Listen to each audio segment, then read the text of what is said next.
à faire? Est-ce qu'ils savent comment le faire? Est-ce qu'ils ont les outils pour le faire? Est-ce qu'ils ont la forme, les capacités de le faire? Donc, il y a parfois, nous, comme entrepreneurs, on arrive rapidement, on se dit, ah, j'ai tel problème, ah, il me faut ça. Mais est-ce qu'on peut prendre le temps de diagnostiquer comme un médecin? Vous arrivez chez le médecin, avant de vous prescrire un médicament, il va comprendre c'est quoi, qu'est-ce qui se passe en toi, qu'est-ce qui se passe dans ton corps. Il va faire des examens avant de vous dire, là, je te prescris le Tylenol. C'est la même chose à RCA. On ne peut pas, nous, on valorise vraiment le fait de comprendre l'entreprise avant de commencer à dire, OK, voici le plan d'action. À la deuxième phase, on va toujours faire un plan d'action. On a un client qui est dans et ça aussi, il y a des investisseurs parce qu'on cherche de l'investissement sur ce projet. C'est un entrepreneur qui est dans l'éolienne, en fait. Donc, ça va être le premier constructeur d'éoliennes ici au Québec. Donc, attendez, vous allez bientôt voir la sortie. On est tellement fiers de ce projet. On travaille fort là-dessus. Donc, ce projet-là, c'est un monsieur qui est directeur dans une grosse entreprise au Canada, puis qui lançait son projet. Il est venu nous voir. Et je me rappelle la première fois, on a diagnostiqué son entreprise. J'ai bien fait on a tout pris les éléments, puis on a parti le plan d'action. Puis à la première rencontre, il s'arrête, il me dit, Bernadette, il a pris comme quelques minutes parce que on était le deuxième cabinet qui venait voir pour son accompagnement. Puis il me dit, avec ça, j'ai l'assurance qu'on va lancer le projet. Et c'est tous nos entrepreneurs. On ne travaille pas à tue-tête, donc vous avez vraiment un plan d'action. On met des échéances, on avance de façon objective. C'est la même chose qu'un client on est en train d'ouvrir son école. C'est la même chose. Le processus est le même pour tous nos clients, que vous soyez en démarrage ou en croissance. Quand on se rencontre aux rencontres de suivi, c'est pas pour dire, ah, comment ça va? Non. On devait faire tel élément, on devait envoyer ça, on devait accomplir tel objectif. Est-ce que tu as pu terminer ça? Il y a des choses que nous faisons dans le plan d'action et que l'entrepreneur fait aussi dans le plan d'action. Après, on l'accompagne à implémenter. Dans l'implémentation, il y a une partie que c'est le cabinet qui met en exécution, comme la première campagne des 3 mois de marketing qu'on a commencé à mettre en application nous-mêmes. Et il y a une partie que c'est le client, en fait, c'est l'entrepreneur qui met en application. Donc, en fait, on fait vraiment une équipe pour que le projet réussisse parce que la réussite du projet, c'est un gain pour tout le monde. Je vous ai dit, avec le temps, quand on parle entrepreneuriat, c'est large, hein? C'est très large, mais il y a 3 choses sur lesquelles on ne badine plus et qu'on a développé avec le temps vraiment une expertise, c'est la structuration et la performance d'entreprise. Pour nous, c'est extrêmement important. Les défis, ce que je vous ai pas dit, c'est que je suis promotrice du colloque international sur l'entrepreneuriat, puis on fait des études là-dessus beaucoup pour comprendre c'est quoi les défis des entrepreneurs immigrants. Je vais être honnête avec vous, c'est le premier défi des entrepreneurs immigrants.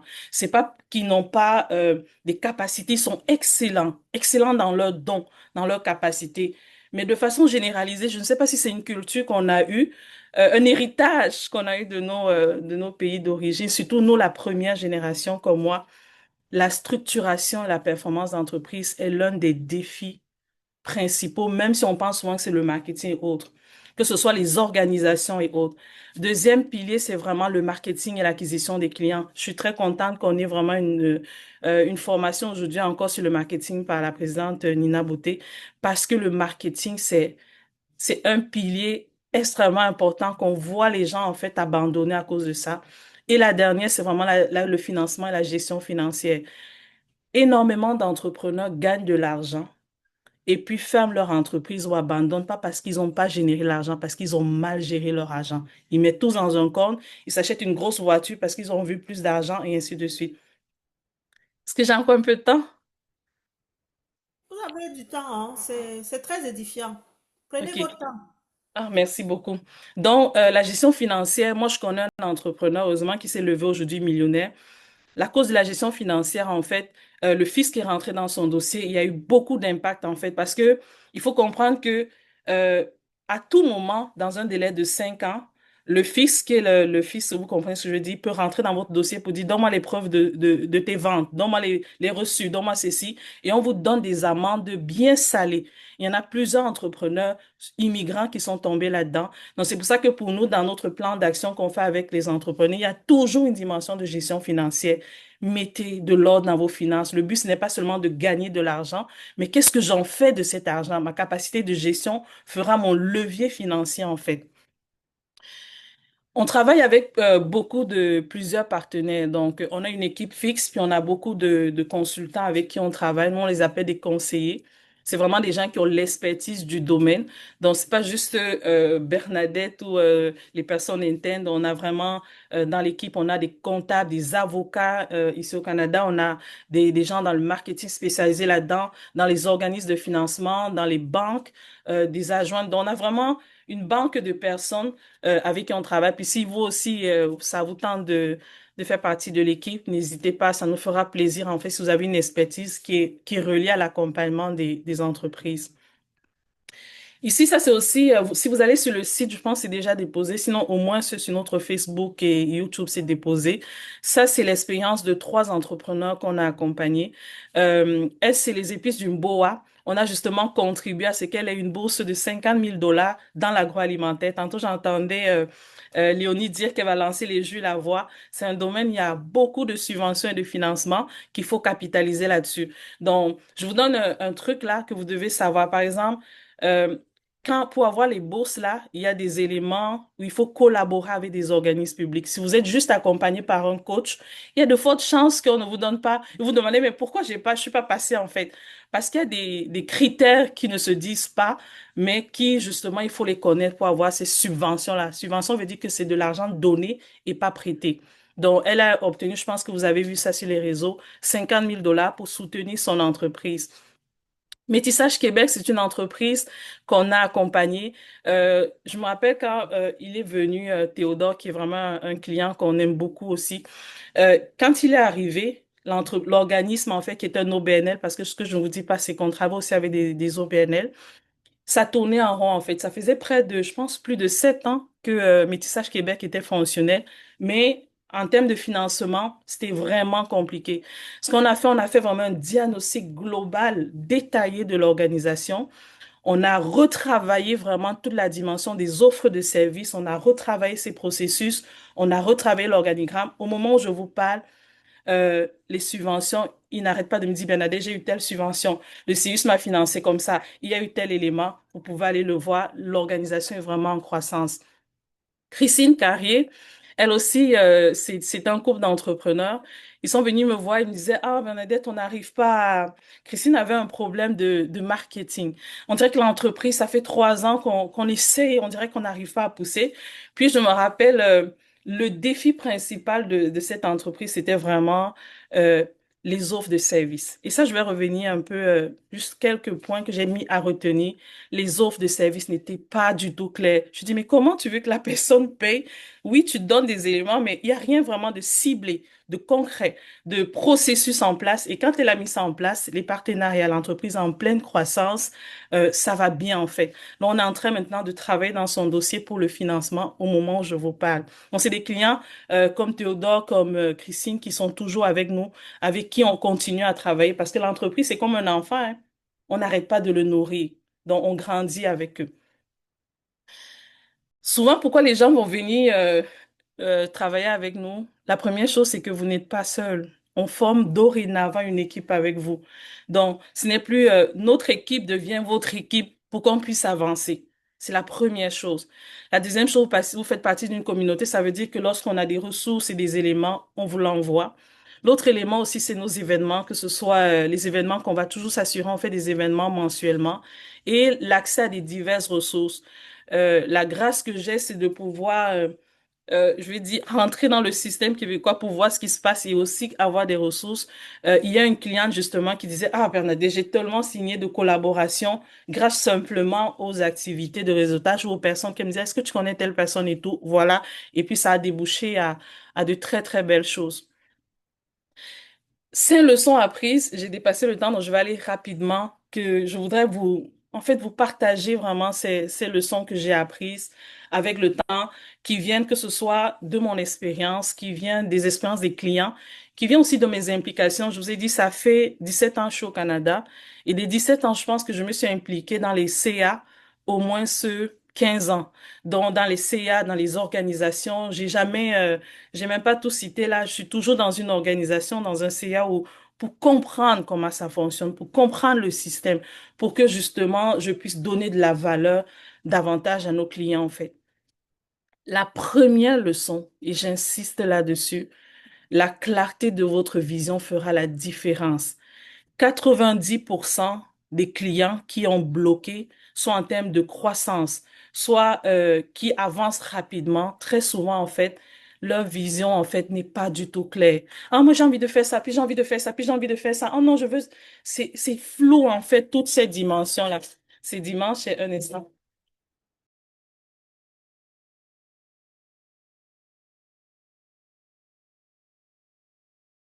Un instant. Donc, la clarté de la vision fera vraiment toute la différence, en fait. Donc, supporter que je puisse faire la rencontre avec un champion. Ça va, chérie. Je suis à la fin déjà, je vais pouvoir prendre vos questions. En attendant que son frère vienne le prendre. Ça va, chérie. Ça va. Donc, la première des choses, c'est vraiment la clarté de votre vision. Prenez le temps de le clarifier. Quand je parle de vision, je parle de clarté, même de vos offres de services. Mettez du temps là-dessus parce que ça fait toute la différence. Je vous parlais de Formule Essence. On a passé, je vous dirais, un mois à travailler en détail sur les offres de services. Dès qu'on a travaillé sur les offres de services, ça a débloqué tout le reste. Dans la vision, l'offre de service, tous ces principes de base, là, votre offre, votre vision de qu'est-ce que vous voulez accomplir, prenez le temps de le clarifier et ça va vous amener vraiment plus loin. Et ça va vraiment vous donner la motivation nécessaire pour avancer, la détermination. Un entrepreneur n'a pas besoin de motivation. S'il a besoin de motivation, ça veut dire que sa vision n'est pas assez claire. Aussi simple que ça. Parce que la vision, c'est ça qui nous motive en fait à avancer. C'est ça qui nous dit, je suis fatigué. Non, non, ce que je vois là, je dois l'accomplir. Et là, j'ai l'énergie suffisante pour pouvoir avancer. La deuxième leçon que j'ai appris avec le temps et toutes ces expériences, structurer, structurer et structurer encore. L'entrepreneuriat n'est pas l'esclavagisme. Ça ne veut pas dire qu'on travaille 24 heures sur 24, 7 jours sur 7. Ça ne veut pas dire qu'on sacrifie ses enfants pour l'entrepreneuriat ou sa famille ou sa femme, son mari et autres pour l'entrepreneuriat. Non. Si vous êtes dans ces situations, ça veut dire qu'il y a un défi de structuration. Structurer aussi parce que c'est un levier. Il y a un niveau de croissance dans votre vie ou votre entrepreneuriat que vous ne pouvez pas atteindre sans structuration. Structuré aussi parce que si on veut se positionner comme entrepreneur, ici l'immigration, debout dans la société québécoise, l'un des éléments qui nous différencie, c'est la structuration. Mettons des processus en place, mettons des automatisations en place, structurons nos entreprises et ne disons pas que non, c'est quand je serai comme ça que je vais le faire. Dès le début, structuré. Je dis souvent que des fois, on me voit sur les réseaux partout, mais je travaille juste la stratégie. Tout le restant, ce sont mes équipes. Je vous dis la vérité. Sinon, je pourrais pas, en tant que mère de 6 enfants, impliquée dans les organisations, impliquée dans mon entreprise. Je ne pourrais pas. Donc, vous devez structurer si vous voulez avancer. C'est non négociable. Sinon, à un moment donné, vous allez vous épuiser. Vous allez lâcher ou même vous allez commettre énormément d'erreurs qui va faire en sorte que vous allez fermer votre entreprise. Structurer, structurer et structurer encore. La troisième leçon que j'ai appris, profiter des leviers que le Canada offre. On a parlé tantôt, notre cible là, c'est l'Afrique. Mais en bâtissant une entreprise prospère ici, j'utilise les leviers de financement d'ici pour aller davantage investir en Afrique. Les gens qui sont dans l'import, il y a Import Canada, Import Export Canada qui offrent des subventions, des accompagnements pour aller justement faire de l'import-export. Il y a énormément de leviers, les subventions, les financements. Moi, je dis souvent que là, on est des immigrants, mais si on parle de la niche afro-descendante, donc des Noirs, on est doublement encouragé dans cette saison. Depuis la fusillade de M. Ford des États-Unis, le gouvernement canadien a levé des fonds pour pouvoir soutenir les entrepreneuriats parce que les communautés noires se sont levées. Ça veut dire quoi? Ça veut dire que d'abord comme noir, j'ai d'abord ces subventions. Mais toutes les subventions et les financements qui sont ouvertes à tout le monde, j'ai aussi accès à ça. Donc j'ai double levier de subventions et de financement. C'est des choses qu'on doit profiter. Profiter pour avoir des clients ici, avoir des employés là-bas. Profiter pour pouvoir utiliser ces ressources pour aller investir en Afrique. Voir comment est-ce que je fais le pont entre mon entreprise qui est ici et mon entreprise qui est là-bas. Honnêtement, moi j'ai deux équipes, ici au Canada et ici en Afrique. Il y a énormément de leviers à capitaliser. Donc vous devez penser beaucoup plus loin en fait par rapport à ça. Je vais terminer bientôt, Madame la Présidente. Une dernière slide. La quatrième chose, c'est vraiment planifier, planifier, planifier. On ne construit pas Rome en un jour. On n'avance pas du jour au lendemain. Vous allez vous casser la tête à un moment donné. Vous devez savoir, OK, moi, mon année commence. Mes prévisions financières, là, est-ce que c'est fait? C'est quoi? Qu'est-ce que je veux bâtir? C'est quoi mes objectifs? Je vais faire ça à quel moment? J'ai beaucoup aimé une publication que Madame la Présidente a fait là. Elle a dit, il faut que le premier, je pense que c'est le premier trimestre, qu'on puisse avoir notre chiffre d'affaires annuel. J'ai tellement aimé ça. On ne peut pas l'atteindre avec juste des mots. Ça veut dire que oui, j'ai pris l'information, mais comment je le planifie? C'est quoi ma stratégie pour pouvoir l'atteindre? Planifier. On ne peut pas seulement aller du jour au lendemain. OK, aujourd'hui, j'ai telle action. Bon, je vais publier aujourd'hui. Non, tu as combien de publications par jour à faire? Je dois le faire. Il y a un entrepreneur qui me dit, Bernadette, on a travaillé sa stratégie et tout. Puis il me dit, quand des fois je veux paraître, je t'entends dans ma tête en train de raisonner. Pourquoi? Parce que je martèle sur les éléments de planification et de structuration. On est déjà bon dans notre domaine. C'est la constance et la fidélité qui va faire un levier. On le dit en finance, ce ne sont pas des intérêts composés. C'est les mêmes principes en entrepreneuriat, c'est les mêmes principes dans la vie. La fidélité apporte à coup sûr ses résultats. Donc, planifiez. Sachez qu'est-ce que je dois faire, comment je dois le faire, à quel moment je dois le faire et faites-le. L'autre élément et la dernière leçon, c'est vraiment, il est temps qu'on passe à une autre étape. Honnêtement, là, je vois, des fois, je me tourne, peut-être c'est parce que c'est un rêve que mon mari me dit souvent, c'est quoi ton affaire? C'est un rêve que je porte énormément. J'ai hâte de voir les entreprises issues de l'immigration, des entreprises noires, étalées comme ça, des grosses entreprises, des buildings. On est la première génération qui avons pris un pas plus important sur l'entrepreneuriat. Moi, j'accompagne des entrepreneurs aujourd'hui. Ça fait 2 ans, il est au Canada, il est en train de lancer son entreprise, il est en train de partir, il a acheté son immobilier. Il faut qu'on passe à une autre étape. Il faut qu'on passe à l'action, qu'on profite de tous ces éléments-là. Il faut qu'on se dise que nous, notre génération, on va faire la différence en fait. On va laisser un héritage, on va laisser un patrimoine. Donc, c'est vraiment quelque chose que je voulais partager avec vous aujourd'hui. Je vais prendre les questions s'il y en a et ce sera avec plaisir. Et puis, je vais vous donner une dernière information à la fin. Waouh, waouh, waouh. Des cœurs, des cœurs, des cœurs, des cœurs, s'il vous plaît. Des cœurs, des cœurs. Encore des cœurs, encore des cœurs pour notre grande dame, s'il vous plaît. PCA de RCA. Je vous assure, le jour où le président avait annoncé son adhésion, surtout comme membre Prestige VIP, j'étais comme waouh. Enfin, nous avons une perle. Les entrepreneurs, surtout immigrants, il y a de quoi se faire beaucoup d'argent au Canada, je vous assure. Les gens passent autant à faire deux jobs, deux jobs, deux jobs. Je dirais, au lieu de faire deux jobs, prenez le temps, même un an sans solde, juste pour réfléchir.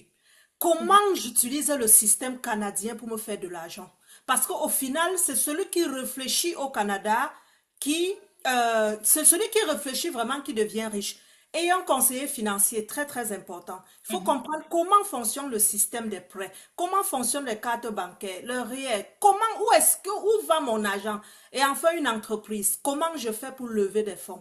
Comment je fais pour bénéficier du système? Et désormais, sachez que nous avons notre professionnel sur les lieux. Donc avant de passer la parole aux autres, s'il vous plaît, comment vous faites pour concilier travail, famille, maman de 6 enfants? Vous m'inspirez beaucoup.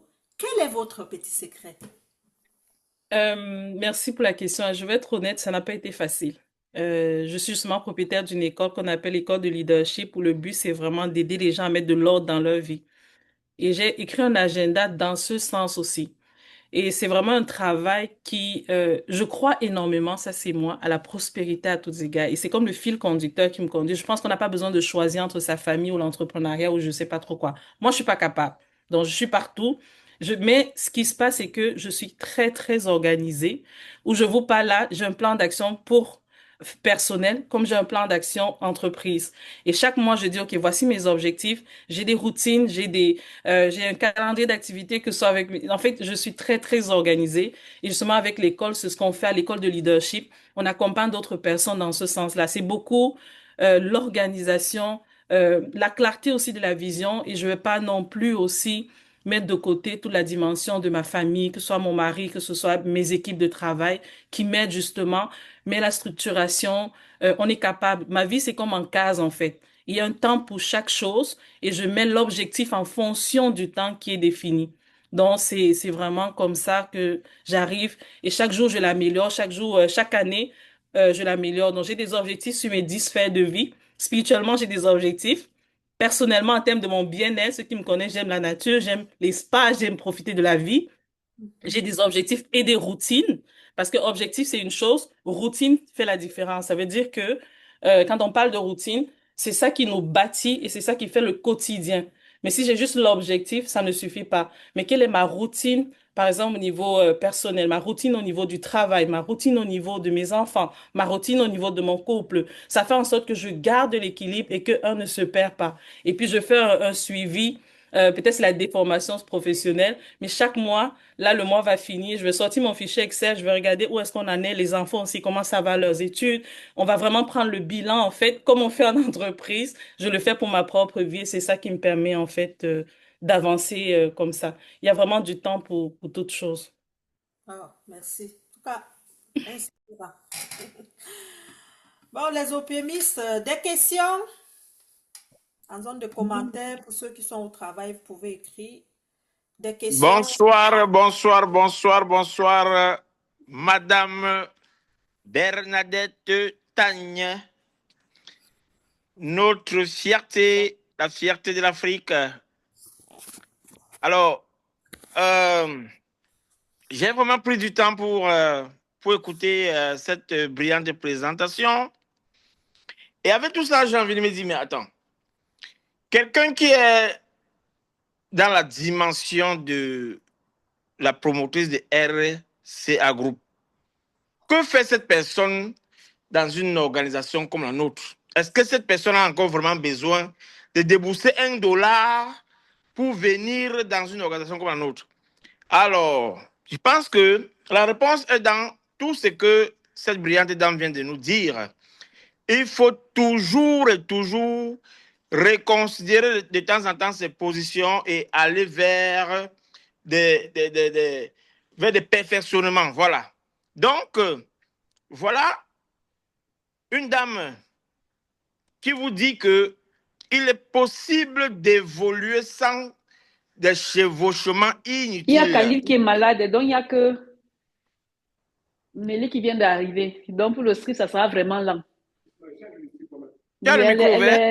Elle vient d'arriver, à commencer à midi. Donc Jonji et la belle est ici. Khalil, c'est vrai que tu n'as pas vu Khalil depuis le matin, il est malade.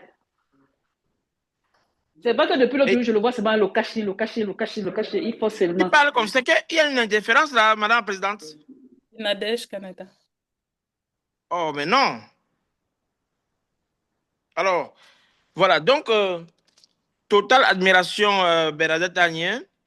On comprend. Oui, j'ai aimé la partie où notre invité nous dit qu'on peut évoluer sans des chevauchements inutiles. Il suffit simplement de bien ordonner ses idées et de chercher à faire la différence positive. On peut avoir 1000 épiceries, on peut avoir 1000 restaurants, mais chaque restaurant, chaque épicerie doit avoir sa stratégie et son identité remarquable. Et ça passe donc par un accompagnement appuyé et stratégique pour pouvoir faire une étude comparative et proposer justement des formules nouvelles qui peuvent être plus attrayantes. Parce que comme on le dit si bien, on ne peut plus souffler après une découverte de peur qu'une autre sorte de nulle part et rendre la nôtre caduque. Donc, si vous pensez que vous êtes arrivés, messieurs et dames, croyez-moi, il y a quelqu'un qui se prépare là, qui va venir, il va s'installer à côté de vous-même. Ce sera même votre soeur, votre frère, votre ami. Mais seulement il a étudié vos capacités, vos forces, vos faiblesses. Il allait voir Bernadette Agnès.